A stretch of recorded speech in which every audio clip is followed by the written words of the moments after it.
Rangers fans, welcome to Liberty Blue, the essential New York Rangers podcast. I'm Andrew Chelney. That's Nick Zararis. And Nick, the Rangers are a little bit of the Schrodinger's cat of the NHL. They are both dead and alive at the exact same time. No one knows which one they are. They are both the immovable object, the unstoppable force, at the same time, a very stoppable object and a very movable force. I mean, the quantum physicists should really be studying the 2024-25 New York Rangers because they are 1 foot in, 1 foot out at the exact same time. They're tanking, they're not tanking. They're selling, but they're buying. They're in, they're out. They're both, and they're neither.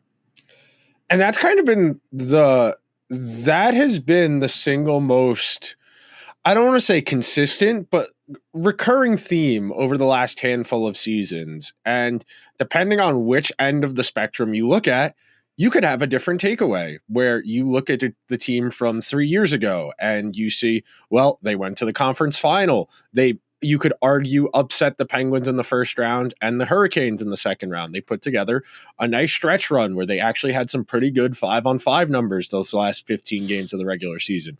But if you look at it from the glass half empty perspective, you see a fourth line that featured Barclay Goodrow and Ryan Reeves that got caved in at every conceivable way. A non-functional third pair, whether it was... Oh, you mean the AHL legend Ryan Reeves, who's now in the Marlies? Reeves? That's the very same Ryan Reeves. And we could do the same thing for 2 years ago where they won a bunch of regular season games. But when you went under the hood and you saw the defensive numbers, you really cocked an eyebrow. And then you start to get an understanding that you can make of these whatever you want. I know there are people who are vehemently pounding the table. Hey, make the playoffs. You never know what could happen if you make the playoffs. You're a bad fan if you don't want them to make the playoffs.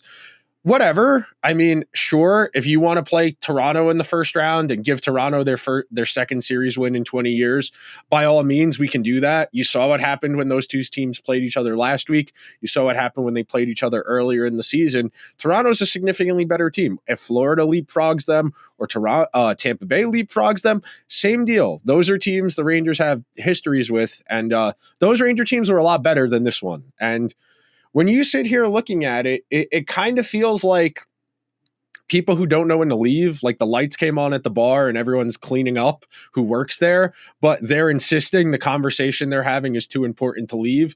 And that's what we're doing here because nothing good is happening. It's 3 a.m. You're at the bar. Nothing good is happening with the lights come on at 3 a.m. Nothing you are going to feel good about or proud about is happening at 3 a.m. in a bar. But the Rangers are going to trudge along, and I said it to you when I saw you on Saturday.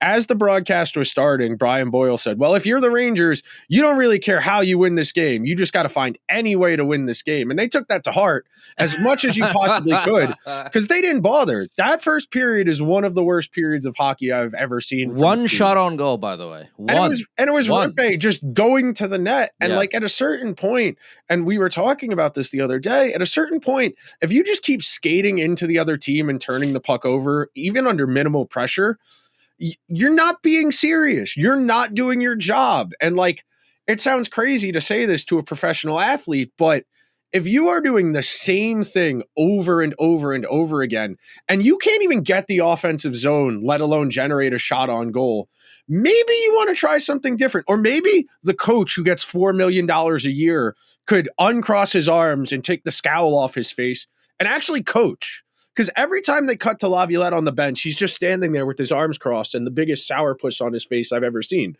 I never actually see him talking to anyone or doing anything. You know, it's not quite Vigneault, but it's in that vein where you don't actually see him doing anything on the bench. And look, it's TV. You don't see every single frame of Laviolette during the course of the game.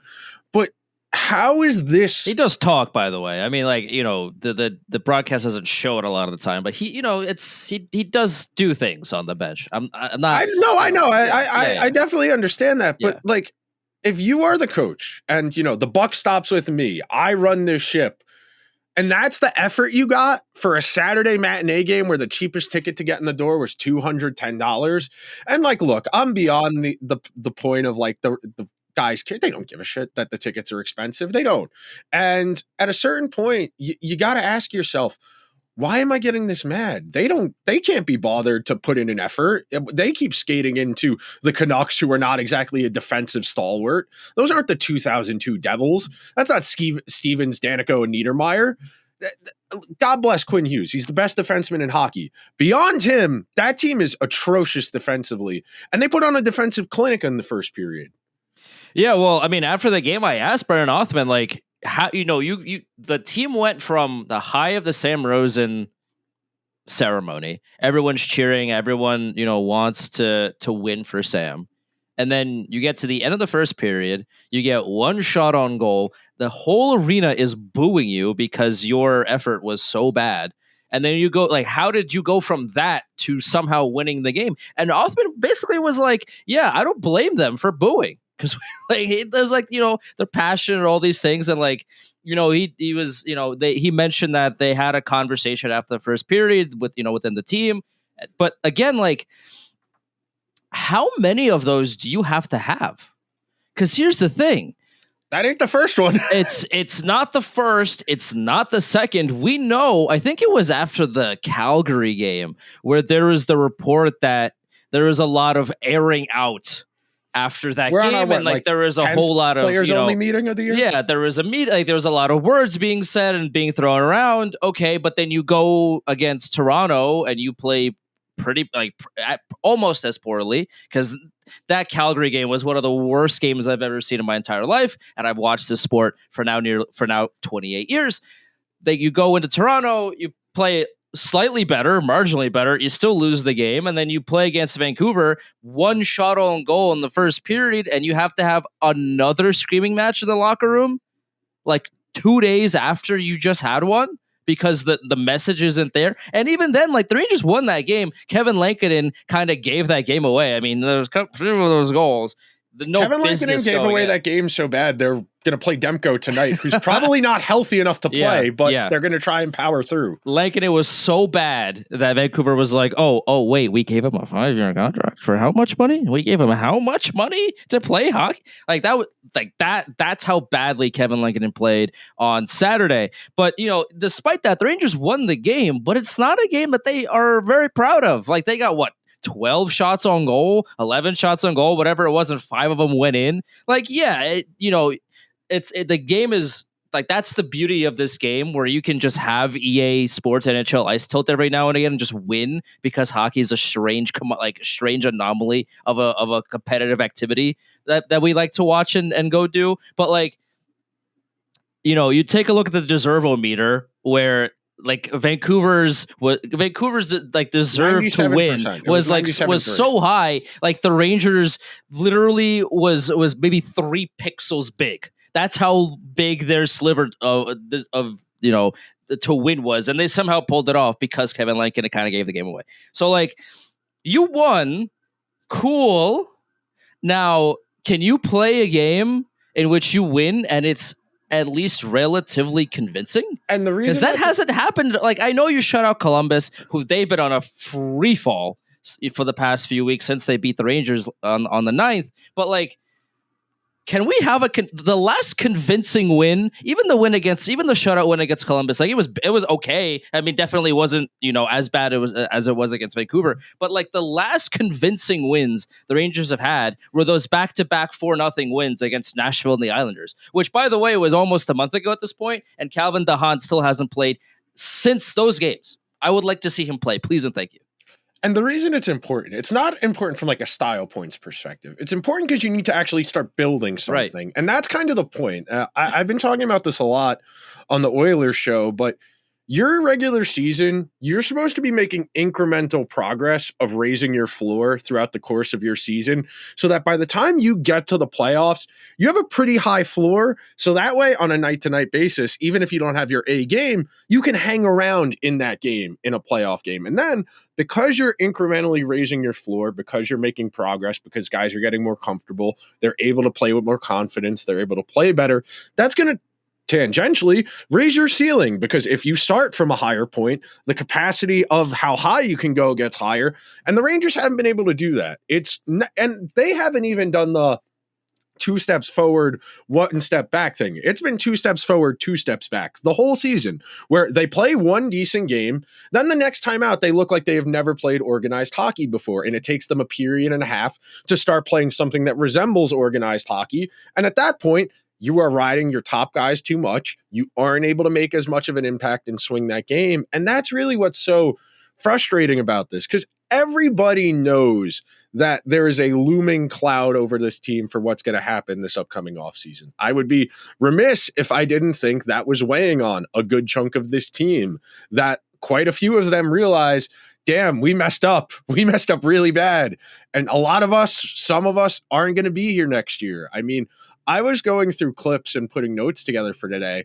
I don't know if you recall, but there was the conjecture after the Devils series of, well, Drury would trade Panarin if he could. And we talked about that in terms of this season, in terms of Zibanejad, Kreider, Trouba obviously happened already. We know that this general manager has yet to make overtures as far as extensions for Keandre Miller. They gave Lafreniere the extension, but there was a bit of conjecture as to whether or not they could conceivably flip him before his no trade protection kicks in this summer, which leads me to believe that I don't want to say everything that could go wrong has gone wrong, but this is as close as you're going to get to a Murphy's Law season. And all of that in conjunction with the circumstances as far as the direction of the franchise going forward, it really makes this a bleak outlook. And I really do think that's weighing on a lot of guys on this team. And like we said a few weeks ago, right before that game against the Islanders, actually on the episode on that Monday, I said, it's great you added JT Miller to this team. You added a point per game player. You could add Connor McDavid to this team, and they're still going to be bad because they can't play defense. Right. Defense is an effort-based component of the game. If you can't get your forwards to buy in on playing defense, it's a problem. And now your defense isn't even what it was last year or the year before that, where it wasn't good, but it was close enough to league average that you could get by. Now it's an abomination. Your forwards don't give you defensive effort. You are asking your goalie effectively, hey, I need you to save me at least 2 goals every game. The recipe here is not feasible. It is outright unfeasible. And the team is just, I don't want to say rudderless, but they don't have anyone who says the buck stops with me. And I know Brodzinski said something to the effect of, well, there was a lot of yelling after the second period. It is game 71. Yeah, if you still need someone kicking over the cart of Gatorade in the locker room, throwing things around to rally you, to fire you up, you're not a serious hockey team. Yeah. For the second time this week, by the way. And yeah, sometimes there are highs and lows. You have effectively been playing playoff games for close to a month now, and you can't be bothered to get motivated until someone starts throwing things around the locker room after 40 minutes of sleepwalking against a bubble team. Spare me the bullshit, man. I am constantly feeling like I'm being gaslit by the people who are on the team of, yeah, it's fine. We just got to have a better effort. The team stinks. They stink. It's very interesting to me that the conversations about effort when, brother, today's March 24th. The season ends in like 2 weeks. There are 11 games left and they're still trying to find their effort. Yeah, I know. Like, you're either good or you're not. Those are your two options. And when you're through 71 games of an 82 game schedule, and the biggest conversations surrounding your locker room conversations are, where is the effort?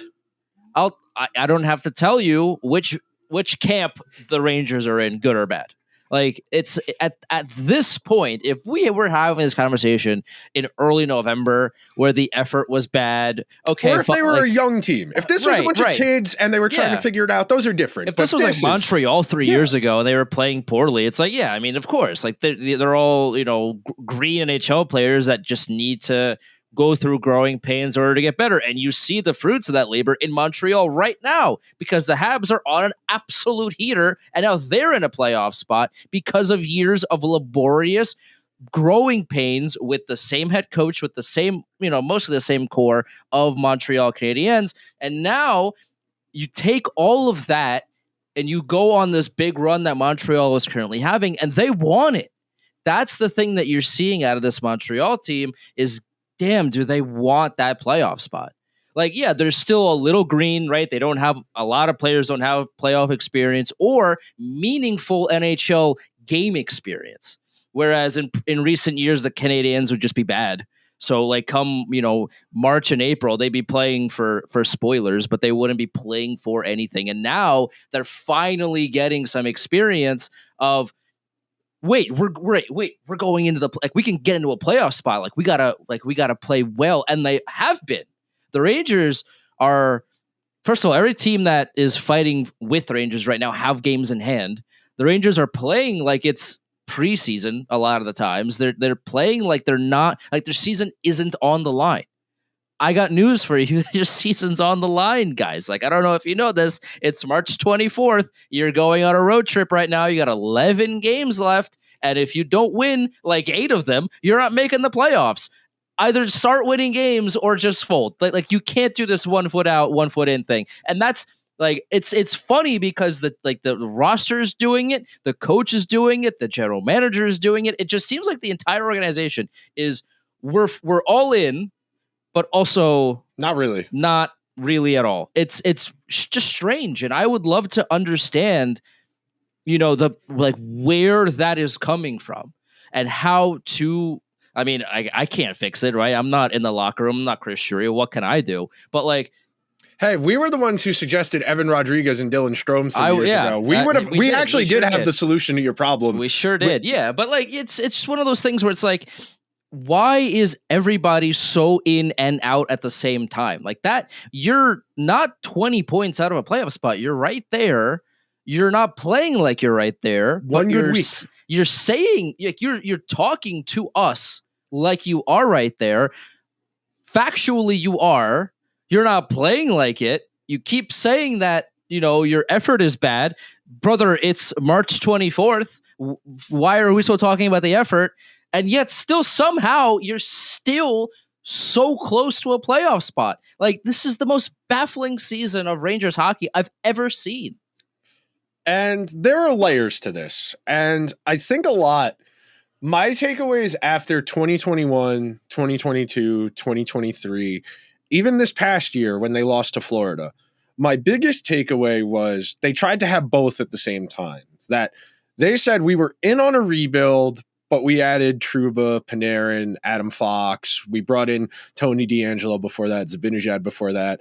And we didn't want to do the hard part. We didn't want to do the laborious part of the rebuild. We didn't want to take it on the chin where the young guys have to figure it out. They threw Kakko onto that team in 2019, and he wasn't ready for the NHL. He was 18 years old. He was one of the worst players in the entire league, but we're trying to be competitive, and he's going to be a part of when we're competitive. So we don't care that it would be better for his development if he stayed in Finland for another year and got closer to being NHL ready. We got to be competitive right now. They finished, 24th? They were the last team in that expanded bubble playoff. The year after that got everybody fired was, we picked first overall last year, but our expectation is to make the playoffs with Colin Blackwell, Jack Johnson, and Brendan Smith all playing important roles on this team. Those are incongruous with each other. You can't tell me our goal is to make the playoffs, but we're going to play Alexi Lafreniere, Philip Hedl, Capo Kakko, Colin Blackwell, Jack Johnson, of course, Anthony Bitetto comes to mind from that season as well. Those are incongruous ideas. And then you get a generational goaltending season. You get the second best goaltending season of the stat tracking era, so going back to 2008, in 2021, 2022. That gets you within 2 games of the Stanley Cup final. You looked at that season and said, we got everything we need. Let's double down. And you added Vincent Trocheck. And you got not even close the year after that because you didn't learn your lesson. Instead of trying to do it the right way, where you gradually develop these younger pieces. You think about Nick Suzuki went to the Stanley Cup final 3 years ago. What was it? 3 years ago, right? Montreal was 2021. 3 years ago. And it's been an ugly 3 years since then. But he got 3 years. Now he's the captain of that team, and he's a burgeoning young leader. There's a good chance he can make Team Canada for the Olympics next year if he puts together a good season, if they make the playoffs, etc. The Rangers never set themselves up to have that next wave of guys. they never put Lafreniere or Fox or Keandre Miller or Braden Schneider or Kako or Heedle or any of the other young guys who have rotated through here in a position to seize the reins, to make this their team. And that's why this is also dire and why existentially the direction of the team is so up in the air. There is no next wave. They never empowered those guys to be important. And hell, you can make an argument. The guys they shouldn't have given up on, Heedle and Kako, they did. And the guys they've been willing to stick it out with, Keandre Miller, Lafreniere, Braden Schneider, they arguably should have. And that's really the conundrum here. There was no right way to do this. Of course, you don't know what happens until it happens. But at the same time, you never put those guys in positions to succeed. You just expected they would succeed. And now that you need them desperately, you need more than anything for Alexis Lafreniere to be a point per game forward. He can't do it because you never put him in a position to get there. Well, the only thing I'll push back on that is giving up on Filipino. The only pretty much the only reason that they did that was because of his concussion history. It would be, I think, if he just stayed healthy and turned into the player that we know he could have become had not it, if he didn't have multiple concussions this early on in his career. I very much doubt the Rangers would have moved on from Filipino, but and we saw this a few days ago where Filipino again takes a high hit, and now he didn't play in the game on Saturday. He's out for I think this whole 6-game road trip for Vancouver. He is once again. We had a whole conversation about this last time it happened. We're dude, just please be okay. Forget about hockey, man, for a second. Just please, I just hope that you can live a normal life, because this is every time he plays, I'm watching almost at the edge of my seat. Just please don't get hurt. Please just stay healthy.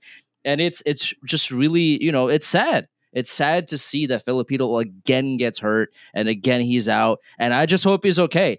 And that's kind of the only thing. I think the Rangers would have kept Heedle if he didn't get all those concussions, which was again clearly not his fault.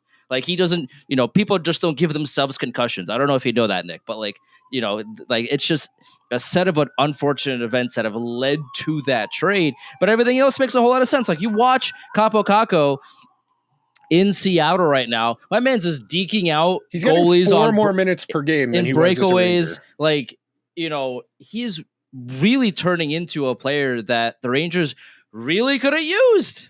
I don't know if you know this, Nick, but Kaapo Kakko is not an awful hockey player, and the Rangers could have used the guy just like Kaapo Kakko. So it's just a strange dichotomy, man, of we've learned all of our lessons. At the same time, we've learned absolutely nothing. We're going to extend people that have had career years. We're going to, pay people and trade for people that have done great things in the past and not a whole lot of what have you done for me lately. Again, all boils down to the greatest example of that is trading a high third round pick for Carson Soucy and then sitting him for 4 games because he was that miserably poor on the blue line. Why did you trade for him? What was the scouting process like? Why did you think he was going to be a good player when he wasn't good on a mediocre Vancouver team? What is the disconnect there? What's the connection? Why did you anyway?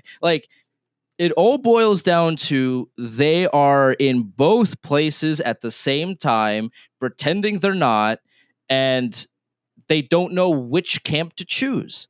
It is a very much hey, do you want door 1 or door 2? Can we have both? No. But they're trying to figure out if there's technically a physical way for them to walk through both doors at the same time to figure out which one has the best path forward. It's you got to pick one. You have to. Otherwise, you're going to be stuck in between, and you're going to be this bad again next season. So they had 34 draft picks between playoff appearances, real playoff appearances. We're not counting the Carolina series in 2020. No. Between 2017 and 2022, they had 34 draft picks. Of those 34 draft picks, 13 played 1 NHL game. They traded Filipino, Kaapo Kakko, Lias Anderson, Vitaly Kravtsov, Nils Lundqvist, and Morgan Barron. They traded more than half of the guys they've gotten that have made it to the NHL. Of the guys who are still here, Lafreniere, Keandre Miller, Braden Schneider, Will Cooley, Zach Jones, Matt Rempe, Brett Berard. None of those guys is a first line talent that is going to make a discernible or meaningful impact. And that's really the conundrum here. Because it's not just that, hey, they're kind of old and expensive. It's that they still need good players. It's not like we're talking about a top-heavy team that's just a bottom six forward or two away. You go and look at the splits for the season with JT Miller and without JT Miller.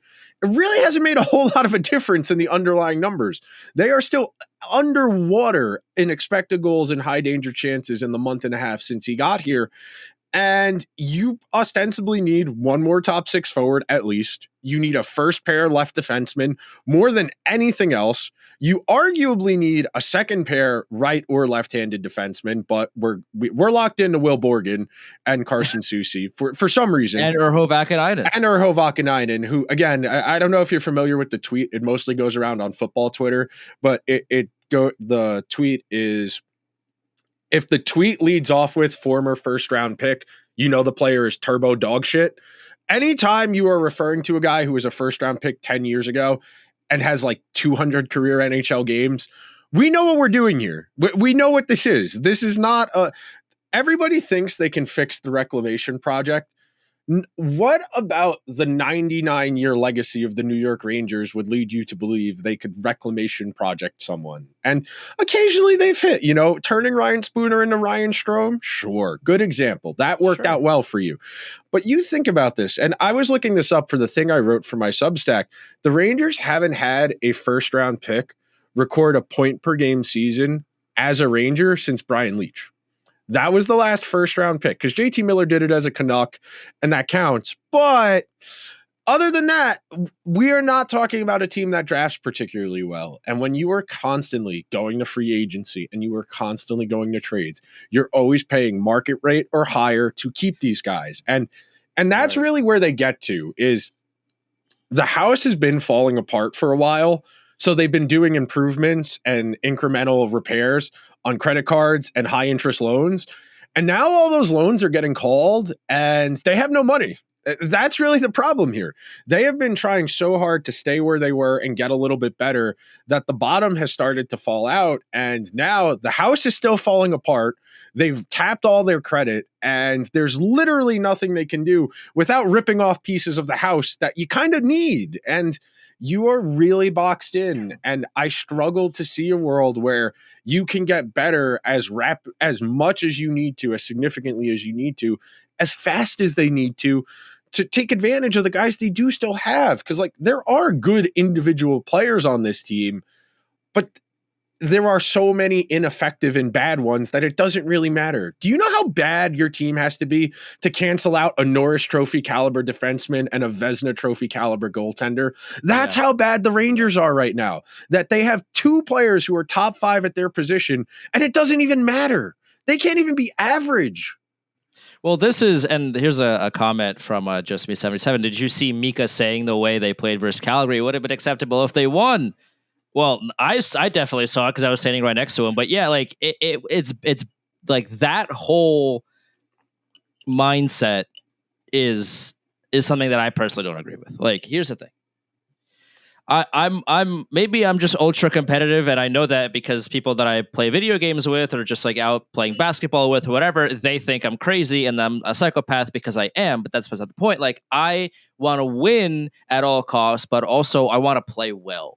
Like, because I play Counter-Strike, right? So, and Counter-Strike is a very team effort. Like, you need everybody on board at this, like all the same time, all these things. Like, if I'm not playing well, but we're winning, I'm happy that we're winning, but I'm not happy with my personal performance. Like, hey, I'm glad everybody else played well, but I did not play to my level of expectation. I expect better of myself, so I need to do more in order to play better in the next game, regardless of what the score is. That's just the kind of psychopath demon talk that I have in my brain at all times. I need to win. I need to dominate. I need to be the best player. I need to do X, Y, and Z, and also ABC. I need to be the best no matter what, and I got to win. Like, maybe that's just me. Maybe I'm just crazy. Don't answer that. But, for Zibanejad had to come out and say, yeah, it doesn't matter if we played that terribly. It would have been okay if we had And we won. can tell because that's been the attitude with this team for 4 years. I don't like that mentality. I mean, isn't the point to win and to win like convincingly? Is that like, you go like the biggest highlight is this Saturday against Vancouver. Like, you won the game. Did it feel like you played well? Like, isn't that something that you should want to improve upon? Like, because yeah, it's part of making progress. Like, yeah, you won the game, but it's like it's not a repeatable win. If you played that same game again with a goalie that doesn't give up 5 goals on 12 shots, you lose that game pretty handily. So again, like the whole point is you want to win games in a repeatable way that show off your team's strengths and, hopefully hides your weaknesses like they did last year, where there were glaring weaknesses, especially defensively. But the Rangers played so well offensively, and the goaltending was great, and the special teams were much better, that it hid a lot of the issues surrounding the team and the roster and the style of play. This season, none of that's happening. So all of the problems are being magnified to an unreasonable degree that makes it impossible to hide. But yet you're okay with those things as long as you occasionally win games, which to me doesn't make any sense. And that's just a mindset that I'm not super on board with. So you know what the difference between last year's Rangers and this year's Rangers are? What is it, Nick? This year's Rangers, their power play is 18.3%, which is bottom 10. Last year, I don't know if you remember this or not, but last year in the regular season, they had the 7th best power play, which was about 6% better. About 1 in 4 power plays, they would score a power play goal. That's the only discernible difference when you go and look under the hood. The Rangers were mediocre defensively last year. They're an atrocity defensively this year. Yeah. And their power play is 6% worse. That's the difference between this year and last year. Because everybody keeps asking me who, they associate me with the Rangers. So whenever I see people, I don't see that frequently. This is one of the things we talk about. What's the difference between the Rangers this year and last year? Well, they're playing worse defense, and they exiled 2 actively bad defensemen and brought in guys who are just as bad, frankly. Like, I don't think the difference between Will Borgen and Jacob Trouba is basically negligible. And like, Trouba's been even worse since getting to Anaheim. His goal share as a Duck is like 41%, and Borgen's is like 48% as a Ranger. So not like we're comparing to like poop and butt. Like, these aren't good either way. Poop versus butt. Chat, clip that, please. Somebody clip that. That's kind of the comparison here. And I said this last week, and I'll repeat it again. Your goal isn't to be better than what you had. It's to be better than the teams you're playing. Just because you got rid of Trouba and Lindgren doesn't mean you're better. Will Borgen is not cracking the top 6 for the Devils when the Devils defense is healthy 1 through 6. Will Borgen might get on the third pair for Carolina or for Florida or Toronto. You don't want third pair defensemen playing top 4 minutes. There's a reason. I was going through the Athletic comments section, which is one of my bellwethers, which is how I judge where the common person's opinion is. And somebody said Chris Drury's collecting third pair defensemen so that he never has to relive Ben Harper again. And yes, that's true. He's collecting third pair defensemen at an insane rate, because between Soucy and DeHaan and Vakanainen and Borgen, you got 4 third pair defensemen. You have 1 first pair guy. You have 1 second pair guy. And you wonder why you're a bottom 2 defensive team in the league. You are not icing a competitive team just by games played. If you just go by games played, not even the metrics, looking at games played will tell you that Will Borgen and Urho Vakanainen are not pieces on Stanley Cup contenders. And we gave Borgen a 5-year deal, and we extended Vakanainen for 2 years for what? Don't you have guys you like? Didn't you draft EJ Emery in the first round with the idea that he's going to be a top 4 defenseman in a year or two? Then why are you locking up Borgen for 5 years? If you were a party in the room to trade him and a second round pick to Utah or whatever to get away from him. Yeah, like they did with Patrick Nemeth. Again, like, you go and look at the decision making, and it's been befuddling. The decisions fundamentally do not make sense. They're incongruous with each other. And every single write-up I read about the Rangers, for some reason, gives Drury credit for getting rid of Trouba and Gaudreau. after it would have been helpful. You know when it would have been helpful to get rid of objectively negative players? When the team was in the middle of the best season in the 99-year history of the team. You know the difference between Jacob Trouba and just a top 4 defenseman on last year's Rangers? If you dropped Calvin DeHaan in Jacob Trouba's spot last year, the Rangers are even better. And Calvin DeHaan is a veteran minimum player who makes like $900,000 a year, and he's not a net negative. And I was having this argument with somebody the other day. He was like, well, how could you say that about Gaudreau? He scored those goals in the playoffs. He had a negative goal share with like a 25% shooting percentage. Do you understand how bad you need to be to have a negative goal share on that kind of shooting heater? That is the difference. And when you are an objectively good team, you can't have black holes. You can't. I mean, you look at the Oilers who got to Game 7 of the Stanley Cup final, and they did it with a Cody Ceci and Darnell Nurse making like $14 million, and both of those guys were like unplayably bad. And it was an accomplishment they got that far. And the Rangers don't have Connor and Leon. They don't have an Evan Bouchard in conjunction with those guys. Sure, you got Fox, you got Panarin. They don't have the guys. And that's why I'm so mad about this. Like, last year was the shot. Last year was it. That was the kitchen sink. And the kitchen sink was Alex Wenberg and Jack Roslovic. That's a little unsatisfying if we're going to go out that way. And you sit here and what am I supposed to be excited about? Gabriel Perreault, maybe? That's all I got. That is all I got. It just, it feels like the timeline that we've put together for this team and the timeline that Chris Drury and management have put together for the team are two separate timelines, because they traded, way more than they should have for Patrick Kane in a season where everything just felt off about that team. That, we talked about it at the time. It was like, we'll be fine come the playoffs. Promptly fast forward to when they weren't fine come the playoffs because they got, beaten by the Devils in the first round of the playoffs. So you trade, you go quote unquote all in, trade for Patrick Kane. You have to play cap gymnastics for like a week because of that. Only playing 17 skaters, 2 games in a row. Yeah. And you could have LTI'd Brian Lindgren in that win. Yeah, well, you should have, and you didn't for reasons. That was strange. So then you do that. That doesn't work. That blows up in your face. Okay, and then you turn around and you have the greatest individual season of your entire history, a 90, at that time 98-year history, and you don't go all in. You trade for Jack Roslovic and Alex Wenberg, who, by the way, aren't bad players. They just weren't what the Rangers needed. They needed a true top 6 winger. They needed another defenseman. They needed to round out that roster, and they did not do that. Lo and behold, they run out of offense in the conference finals, and they fall short again, even with Barclay Goodrow's absolute shooting heater, which, by the way, that you mentioned, while Barclay Goodrow was on the ice during the playoffs, despite him scoring all those goals, he was still on the ice for more goals against than the goals he scored for, which is insane to think about because, given his shooting percentage and given the very minuscule, games played in the playoffs. There's not a whole lot of space to go off of, and you still accomplish something that is very difficult by all accounts to do.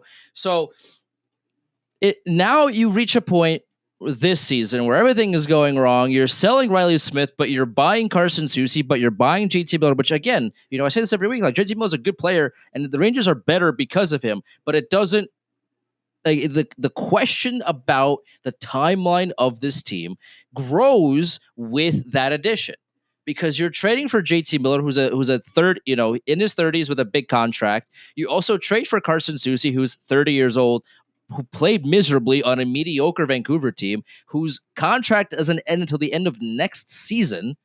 You trade Riley Smith for a pick that you give up in the Soucy trade, okay, but you're also playing Brett Berard, Brendan Othman, guys that are the next iteration of this team who, probably wouldn't be playing if this was an actually Stanley Cup competitive roster. So you're in between a rock and a hard place. You aren't sliding one way or the other. You're trying to do both at the same time and accomplishing as a result of that, neither.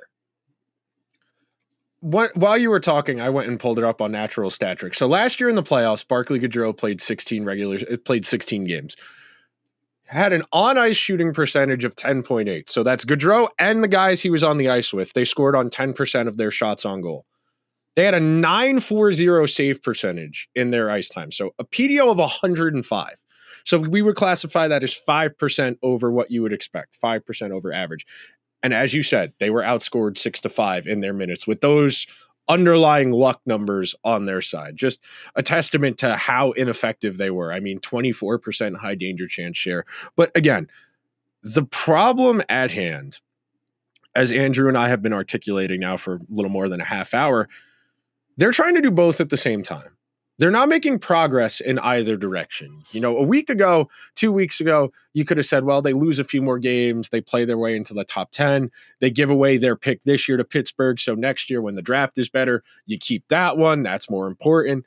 And now, you know, a good week keeps you in the hunt. They probably need to win 7 or 8 of the final 11 games if they actually want to make the playoffs. And that just feels undoable. Like, even with the schedule, which isn't that hard, No. you got the Anaheim swing, you got the California swing, Minnesota, New Jersey, Tampa Bay, the Islanders, the Flyers, Carolina, Florida, Tampa Bay a second time. That's not terrible, but it's not easy. And nothing about this team has shown you any resolve to find a way in these games. Like, sure, maybe you get lucky, Tampa Bay sits guys, Florida sits guys, whatever. You got to get there for those last 3-4 games to matter. And great. And it'll be like when the Giants win a meaningless game in December and mess up their draft position. We set a culture change. This is a culture win. We didn't have anything to play for, but we tried hard and we won. This means something for next year. Half the team's going to be different and the coach is going to eat it for this. I think that's what I'm coming to resign myself to. Is I don't think Laviolette's doing a good job because he isn't, but he's going to eat it for this year. And Chris Drury's going to get to hire one more coach. And he's going to keep buying shit on credit cards. He's going to keep buying things on credit cards until someone reins in his spending, whether that's Sam Bennett or Brad Marchand the first day of free agency, whether it's a big trade, whether it's, you know, trading Zibanejad or Kreider or Panarin for some reason. They're going to keep trying to make this team better in spite of the fact that they need like wholesale change as opposed to 1 or 2 piece change. And they've already given this group 3 coaches. Yeah. At a certain point, it's not the coach's fault. And again, I'm not a Gallant guy. I'm not a David Quinn guy. I'm not a Peter Laviolette guy. But at a certain point, it can't always be the coach's fault. It can't. Yeah. Well, the biggest highlight of that is we're talking about effort 3 coaches deep with the same people. Yep. Like the effort with David Quinn wasn't there. The effort with Gallant wasn't there. The effort with Laviolette is now not here. Like, change the person behind the bench all you want. And again, I'm with you. Like, I'm not out here, you know, waving my pom-poms for Peter Laviolette. But like, ultimately, this is one part where I will defend Peter Laviolette. It's like multiple people making multiple millions of dollars a year to head coach the New York Rangers have unsuccessfully gotten this core to try hard all of the time. Like, that's not on Peter Laviolette. As much as we would like it to be, as much as we would think the head coach has more, I don't want to say like say or whatever, but like the core clearly doesn't care who's yelling at them. They clearly, like, it's because it's a chronic issue. If this was just a Gallant problem or just a Quid problem or just a Laviolette problem, this would be a lot easier to dissect and fix. This has been a recurring theme across multiple years, across multiple coaches. And the biggest thing that we can point to of this team just saying one thing and doing another is, you know, last week they had a 4-game homestand. I was lucky to be there for all 4 of them. And even what, like the Maple Leafs game, I was like, you know what, like I have work later, like I can't make it, I'll be late. You know, didn't apply for a credential for that game. And then a friend of mine texted me, he's like, hey, I have an extra ticket, come with me. I'm like, okay, sure. So I went to all 4 of those games. And I think in all 4 of those games, the fans were booing.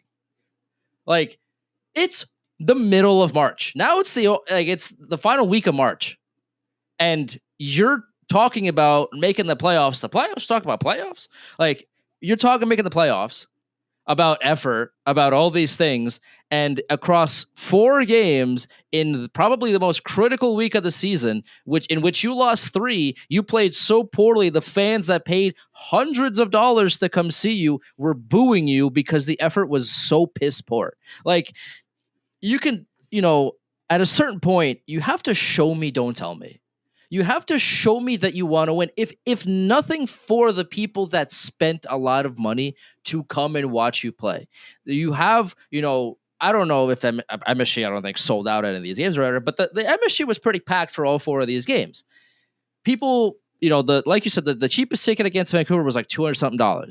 People paid a good amount of money and also a good chunk of their day to come and watch their team play professional hockey.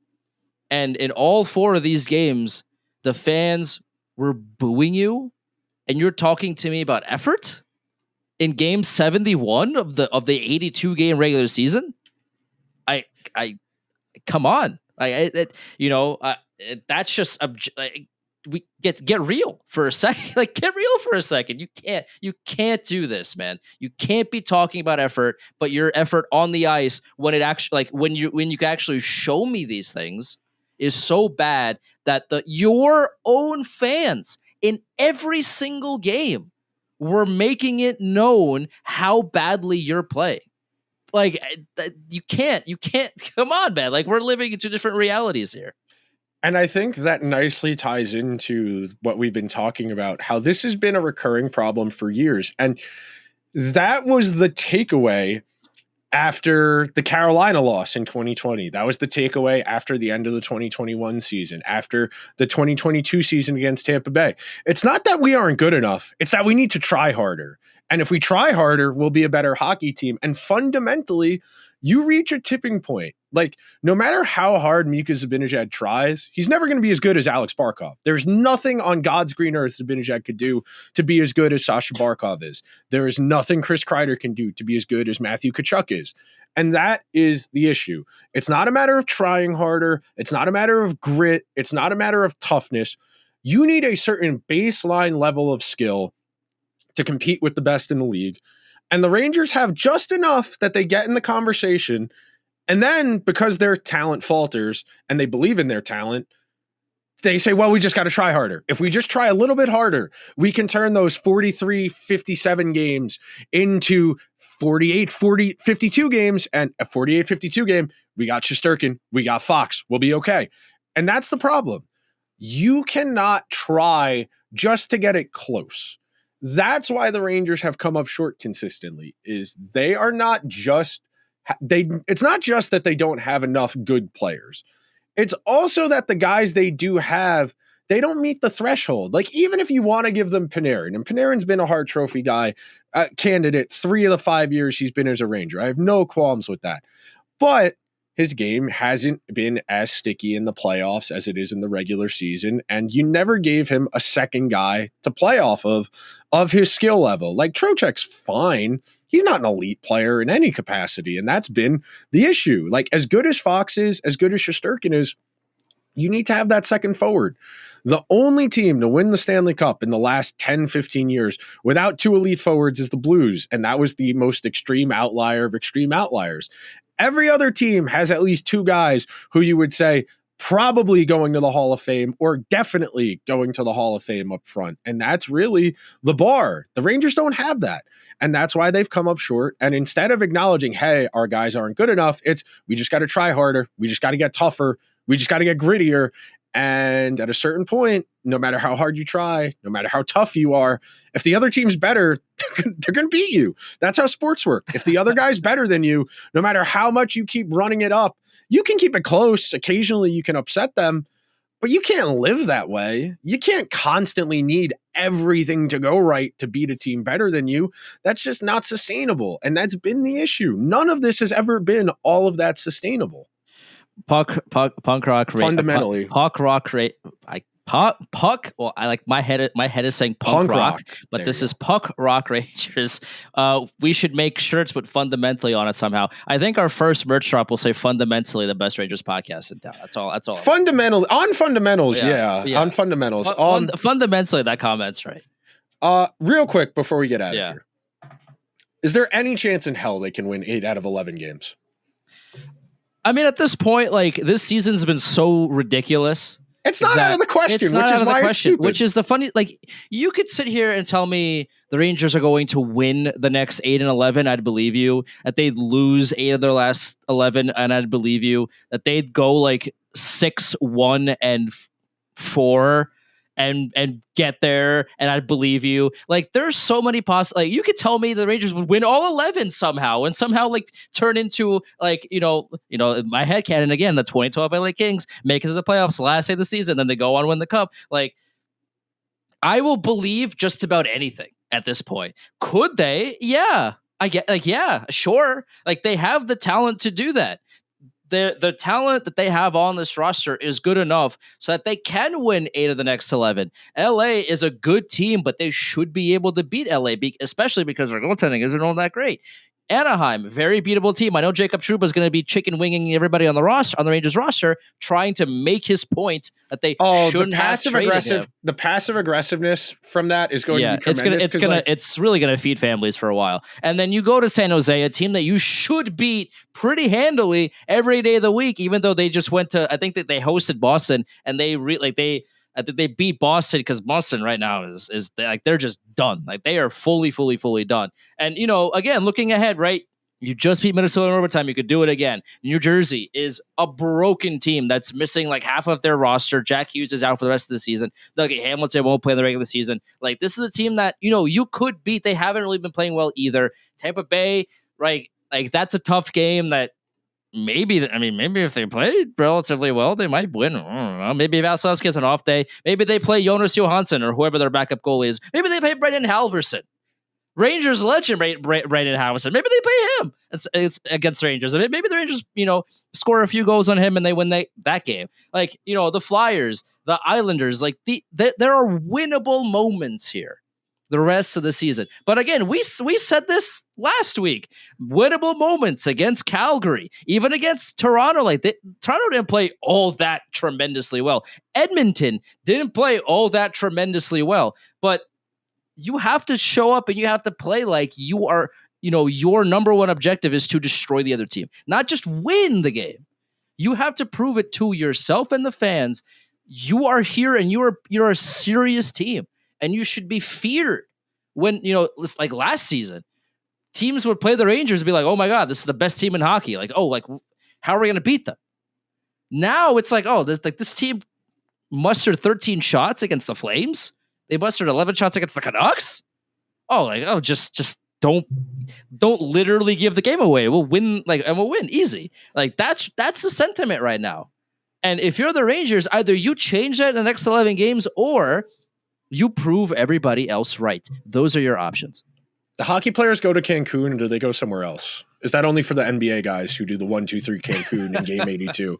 Because a lot of these guys look like that's what they're thinking about is that first trip out of the Northeast, because it can't be just about effort, because it isn't. Fundamentally, it is not about effort. This team stinks. Like, fundamentally, the essential New York Rangers podcast. There you go. I can't even get at this point, man. Who knows? Maybe they get in, maybe they don't. Even if they do, you're not going to feel good about them. It would be funny playing Toronto or Washington, but it's not out of the question. That'll do it for this week's show. If you could be so kind, please subscribe wherever you get your podcasts or over on YouTube. Andrew and I will talk to you guys next week. See you guys then. Later.